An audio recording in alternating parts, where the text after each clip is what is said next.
C'est le retour des vidéos sur YouTube, quoi de mieux qu'une délicieuse recette italienne pour commencer tout ça, pasta al polpo. Allez, c'est parti. Tu commences par venir prendre 2 belles gousses d'ail, tu les écrases et tu les épluches.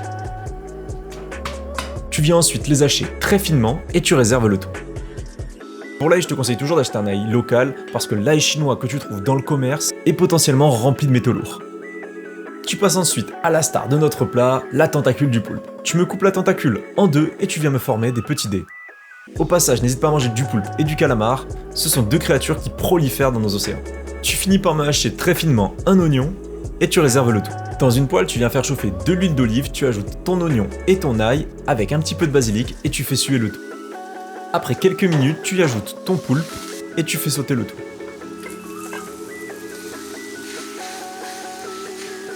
Tu viens déglacer avec un peu de vinaigre balsamique et d'eau, tu fais réduire quelques minutes et tu ajoutes de la pulpe de tomate.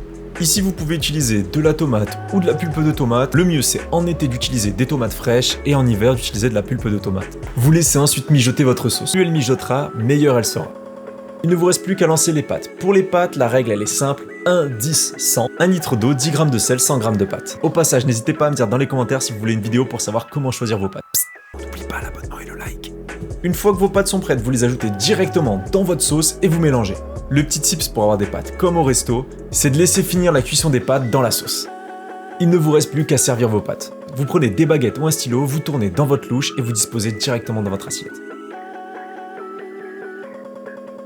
Vous finissez par ajouter par-dessus un petit peu de sauce avec le poulpe.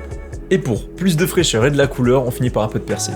Et pour les recettes au poisson, on arrête de mettre du parmesan pour pas passer pour un rustre. Et oui, en Italie, tout ce qui est à base de poisson, on ne met pas de parmesan. Au passage, petite dégustation, sachez que si vous voyez un cuisinier ne pas déguster son plat, c'est franchement que c'est une belle fraude. Pensez à liker et à vous abonner, je vous laisse avec un petit b-roll et je vous dis à la prochaine dans une autre vidéo.